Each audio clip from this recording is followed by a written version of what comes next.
Hello, everyone. Thank you so much for joining me. I am Rick Thomas, and you're listening to Life Over Coffee.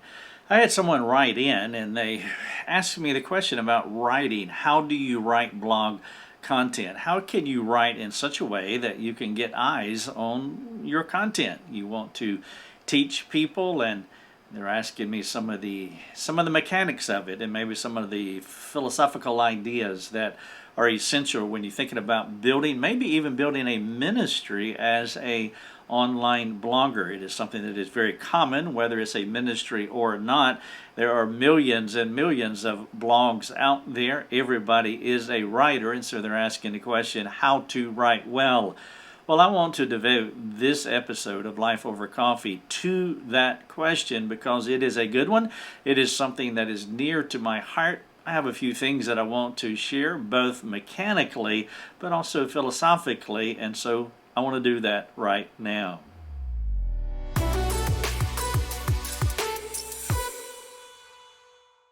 Thank you so much for joining me. Again, this is episode 417. I titled this podcast, this episode, Secrets That Teach You How to Write Compelling Blog Content. Let me share with you what the individual wrote in and asked me, and then I'll break it down as I work through these various questions. So we had a supporting member write in, and he said, I believe I have something to say, but I'm unsure how to say it, and I don't know the mechanics of crafting a blog article that compels someone to hang with me. Well, there are two parts to that statement there. I don't know the mechanics of crafting a blog article, and so I think that is essential. And so I want to talk about that. But then he says that compels them to hang with me. And so I want to speak to the compelling aspect of the statement that he has here. He goes on and he says, what are the secrets to writing well so that people will want to read what I have to say? What are some of the things you have learned that have worked to build a loyal following? I am sure some tips and tricks from an experienced pro would help a person rise above the millions of bloggers out there who are competing to build a following, and there is no question about that. There are millions of bloggers out there. You can get a WordPress blog for free, and you can start writing today. You could probably do that in 30 minutes or less, and so it is easy to do. Anybody that wants a megaphone can have a megaphone, but how do you rise above the rest? It is like a needle in a haystack. Well, how does your needle shine in such a way that people want to come back and read again and again what you want to say? Well, that's what this individual is asking me. And again, there are basically two parts to the questions and the comments that he's making. One is the actual structural mechanics of crafting and building a blog article. I want to speak to that briefly because that is important. Presentation does have a lot to do with what we do in the blogging world. But then I also want to talk about some of the philosophical backdrop issues that you really have to think about to know if this is something that you believe God has gifted you. Because everybody with a pen is not necessarily a writer. Everybody that owns a ball bat is not necessarily a good baseball player. And so what I would encourage you to do is to go to episode 417. And what you can do is you can look through the show notes here. You can listen to the podcast. You can watch the video that I am producing. But then I have several links here that I think would be beneficial for you so that you can really do a deeper, more in-depth study to see if this is something that you think you should try. If you do, then I would encourage you to start doing it. When is the best time to start writing? Yesterday. That's the best time. And one of the keys to writing well is to getting your reps in, because nobody writes and they write well right out of the chute. And so repetition is very important. This is one of the things that we teach our mastermind students in our online discipleship training program. If you want to be a good biblical counselor in that context, well, getting the training, learning the essentials, well, that is something that you need to know. But also getting your reps in, you need to do that too. And so you can learn how to be a counselor from an academic perspective, but you will not be a good one till 5 to 7 years later if you are doing it consistently. Now, that is the same for any discipline. It doesn't matter what it is. If you want to play a piano, you can learn the mechanics of piano playing, but you won't be proficient for many years. And of course, you can plug any other discipline into that, and writing is one of those disciplines. So I commend our supporting member for asking the question. This is something that I always want to talk about. I don't try to map my hobby, my vocation, my love over other people, because I know that it can be a mismatch in many cases, that they're just not wired this way. But if you think you might be wired this way, then this is something that I love talking about, and I want to motivate and encourage as many people as possible to, especially if they are thinking about talking about Christocentric ideas, I want them to be out there telling people about our great God. And so in this episode, I'm going to break it down into 3 parts. I want to talk briefly about the mechanics of actually crafting a blog post, because that is important. And then I want to get into some of the philosophical issues that you want to think about. And then I will finish with 8 or 9 tips, and I'll just work through those in a bulleted fashion, things that I believe are essential as you think about this idea of moving into a blogging or writing career. Not just blogging, I mean, this can also transition into writing books, of course, and I would encourage that. I would not close in this thing at all. Keep your thoughts and your plans open. Who knows how God may lead you, but you have to start somewhere, and blogging is a simple, easy first step as far as getting on a platform, because it is free. Anybody can do it, and it's not a complicated process. All right, so let's talk about the mechanics of blogging. Well, there are 3 aspects to an article, and they work in a sequential order. The first one is the title of the article that you are writing. The second is the photograph, and I would encourage you to use images. A picture is worth 1,000 words, and so if you want to write a good article, you can actually double your content by having a photograph that communicates the message that is consistent with the article that you have written. And so a well-chosen photograph is a smart idea, and I would encourage you to do that. And so you have the title of the article, you have an image, and then you have the actual content. Now that is the sequence. Now it's key to remember that we live at the speed of the internet. People move rapidly through their devices or their laptops and desktops.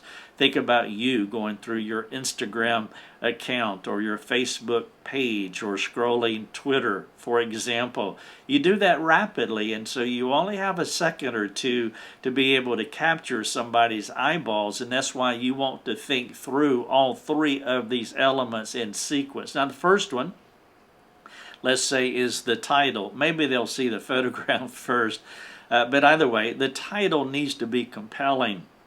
Now you don't want to give over to sensationalism. You don't want to give over to any kind of deceit. You don't want to give over to clickbait, and unfortunately some people do that. And so somewhere between a boring title and a sensational title is where you want to land. You want to be honest that you're communicating exactly what your content is, but you want to do it in a way that is compelling.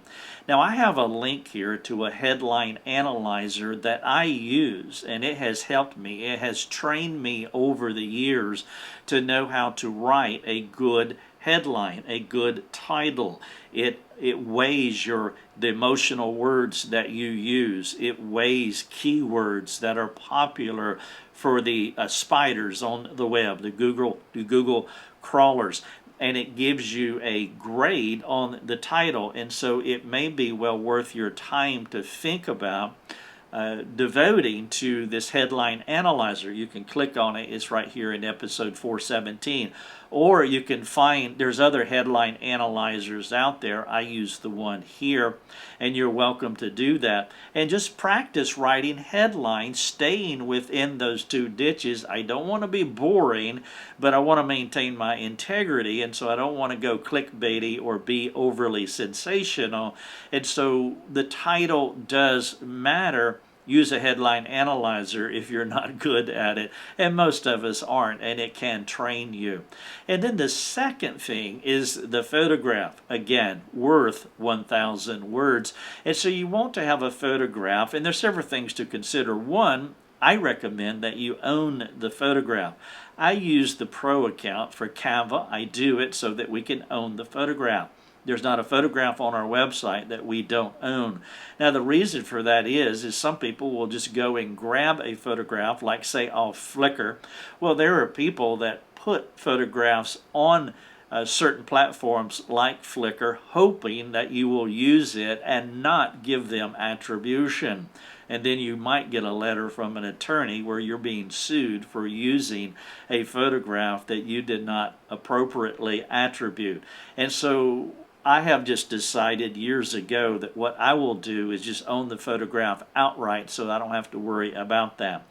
The second thing about the photograph is that it needs to be tied into your brand. What are you trying to communicate, not just in this article, but what is your niche? What is the thing that you are communicating? It's like walking into a house, let's say a room. You want everything to be tied together. The carpet, the paint, the pictures on the wall, the furniture, the lighting. Everything just ties together. It makes sense. There's no disjointedness to it. For example, our brand basically is helping people. This podcast is called Life Over Coffee.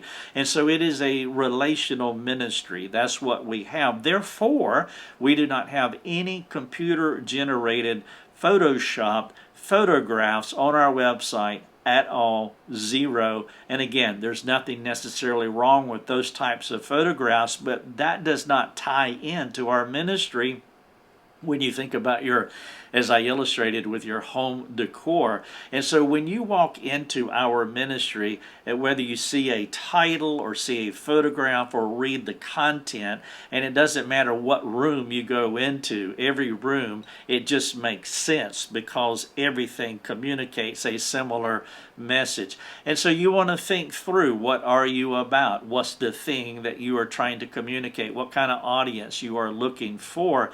And then you want your photographs, one, you want to own it. Two, you want it to be consistent with your brand. And then the third aspect is the actual blog content. Now there's a couple, well, there's a lot, but there's two things I want to mention. One is the size of the blog content, and then the consistency of it. How often do you blog? Let's take the second thing first. You want to blog consistently. Now, there's no data out there that they have researched, and they said it's best to write once a week, twice a week, 3 times a week, 5 or 7 times a week. It's all over the map. And so it really just depends upon you.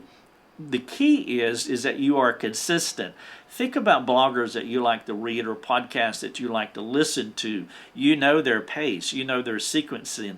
You know, I mean, you might say something like, well, I know Thursday this podcast is going to drop, and so I'm waiting for that podcast because they are consistent, and that's what they do every Thursday, or that's what they do every day at noon or whatever. But you want to be consistent. And so you'll have to think through, if I'm going to be a blogger, one, how much do I have in the tank? How much stamina do I have? How often can I write? I want to sit down and count the cost before I build that tower, to use Jesus' illustration in Luke 14. Whatever that pace is, you want to be consistent. What you don't want to do is to start something that you cannot finish, because you set up an expectation, and if people want to read you, if they want to follow you, they will expect you to follow through, and you don't want to disappoint them. And so you figure it out. If it's once a week, once every 2 weeks, again, the pace is not as relevant as the consistency that you are writing. And then the length of the content, well, that's also dependent upon you. If you write less as far as word count is concerned, you'll have more readers. There's a couple of reasons for that. One, we have been trained to read on the internet, and briefer is better.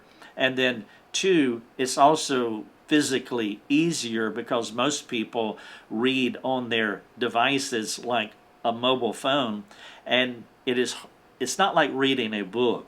And so you're not going to be staring at your phone forever and ever and ever. And so if you have long content, it will be harder to retain your audience. And so briefer with a lot of white space, because you want to relax their eyes, physically relaxing their eyes. If you have it all jumbled up and there's not enough spacing or white space on the computer screen, it will be very taxing for the person's eyes, and they will just stop. And so if you're writing 500 to 750 words, that is an excellent word count.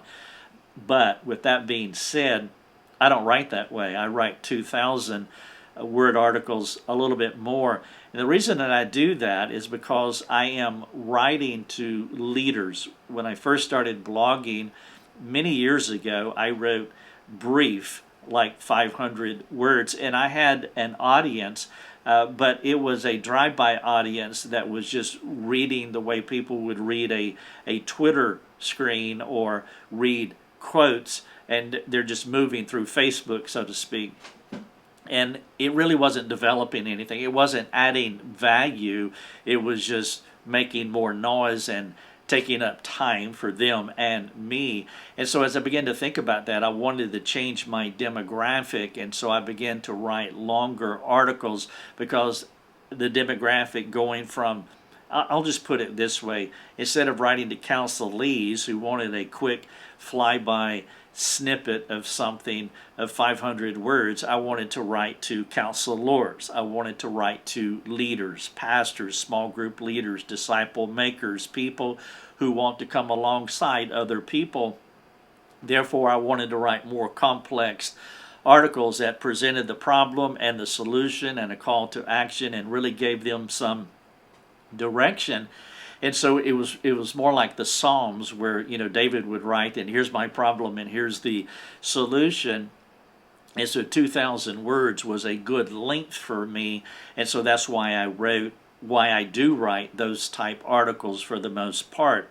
Now, the second reason I do that is that I am writing chapters to future books, and so every article virtually that I write potentially is a book that I hope to produce sometime in the future. And so I can write an article and then I can have it peer reviewed. Basically, it goes out on the internet, social media.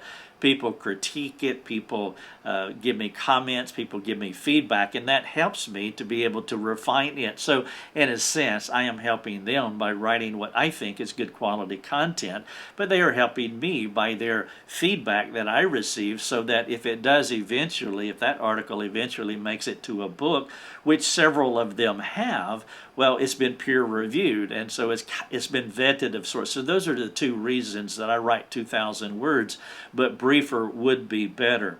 Now, those are a few mechanics that for you to think about. And now I want to talk about some philosophical ideas for you to consider.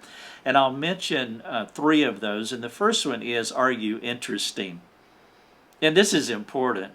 Are you interesting? I mean, if you're going to write, you're going to have to be interesting, because people are going to be interested in what you have to say. Could you walk in a room and just start talking for 30 minutes nonstop, and people want to listen to what you have to say? Now, that is important, and I don't mean it critically or judgmentally, but it's something that you will have to self-assess. Are you an interesting person? Well, Jesus was an interesting person. I mean, he was very interesting. And not only was he interesting, but people wanted to hear what he had to say. And so one of the keys to being interesting, by the way, is not being like everyone else. Now, this is important. And I have an article here that's titled something about finding your voice. And so go to episode 417 and click on that article, because my strongest appeal for you is that you become who God wants you to be, and you don't glom on to some other personality. That would be my strongest appeal. if you be who God has made you to be and you're uninteresting, fine. But if you imitate someone else because of selfish ambition, or you're ashamed of who you are, or you're not sure if people will like you, you're not being true to yourself and you're not being honest with them. Be who you are, because you can't be somebody else as a writer and think about that as being a 10 and 20-year plan, because you can't keep imitating somebody else. Be who you are. It will make life a lot easier for you. And if you're not interesting and nobody wants to read what you have to write, well, fine. Fine, you can find something else to do. But you were true to yourself. You communicated according to how God has gifted you. One of the things that I find in my world of biblical counseling is there's quite frankly, there is a lack of interesting people. It seems like, again, for my team, biblical counselors, that all the books that you read seem to be the same. It's just a regurgitation of the same old stuff. Now, I don't read biblical counseling books anymore. I haven't read any in years. Sometimes somebody will give me one and I may read it, but it would be exceptional. I'd rather read books that are interesting by interesting people who write uniquely. Within the biblical counseling world, now if you're new to biblical counseling, well, it's all interesting. But after a while, you'll see these recurring themes and it just gets dull after a while. But the person who did this better than anyone else, in my view, was David Pallison. He had a unique voice. He didn't write like anyone else. He didn't communicate like anyone else. And I still love reading David Pallison, by the way. He was a wordsmither. He could turn a phrase that could literally stop you in your tracks, and it's like, wow, I want to focus on this phrase. It wasn't the regurgitation of the same old, which some of us are guilty of, but yet he had a unique voice. He could turn a phrase in such a way that was very compelling, and he was super interesting. And if you have the gift, then that's what you want to explore. But I would just encourage anyone, don't try to be like anyone else. And so the question that you want to ask yourself, am I interesting? Now, the second thing is, do you understand other people? Because you have to write from an other-centered perspective. You have to, because people aren't interested in you. People don't care about me. They care about themselves. When you go to the grocery store, you go because you are interested in what is in it for me. That is the thing. What is in it for me? And that's why you go wherever you go. You go get gas because you're interested in getting the gasoline. You go to the grocery store because you're interested in getting the groceries for you and your family. When you read, you're interested. You don't care about the author. I mean, you may read something and say, man, I read this one. Who wrote it? I don't know. And so people aren't interested in you. Nobody cares about you.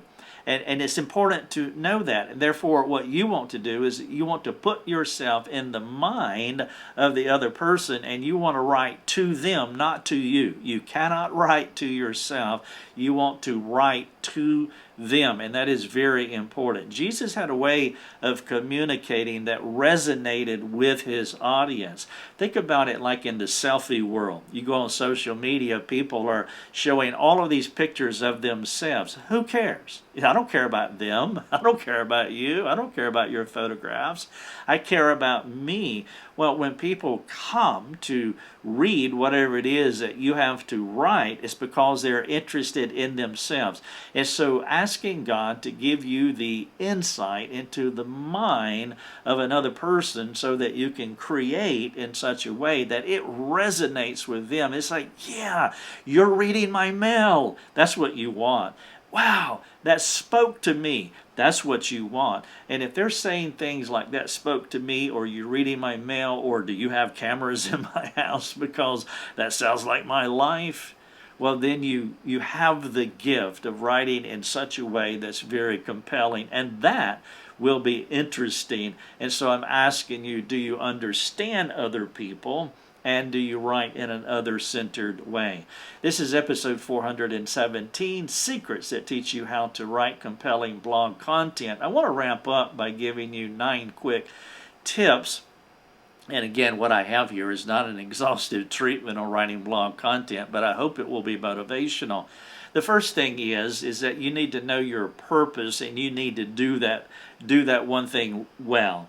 And so if you're a travel vlogger, then you you vlog on traveling. That's what you do. You are a travel vlogger, and that's what you write about. You don't write an article on how to drop an engine out of a car and then write another article on how to have an excellent golf swing, the perfect posture for a golf swing. That's three different genres, and people won't know who you are or what you are about. And so focus on the one thing that you do well. I have a niche. My niche is as I write about people problems, people in situational difficulties. And so over the years it has become more and more refined. It used to be in the beginning I did write to counselees, and I did counseling, but I haven't done counseling since 2015. It's been many years since I've done counseling as a regular practice. Now, for the last many years, I write to leaders, as I was talking about earlier. That's why my content shifted from 750 words to 2,000 as I continue to refine what I am about, and you want to continue to refine your purpose as well. Number two, don't try to be famous. Don't try to be famous. Do not try to be famous. I just don't. Selfish ambition, you won't be true to yourself. You'll write sensational headlines, and you'll start monkeying with things. You'll lose your integrity. You'll imitate other people. You'll submit to organizations because they'll give you a bump. You can get that they will promote you, and then you'll start compromising who you are. Don't try to be famous. Be true to yourself. Because once you start submitting to organizations and individuals and imitating other people and writing in such a way to manipulate and clickbait, well, then you have lost yourself. You have just lost yourself, and you will not have that unique voice.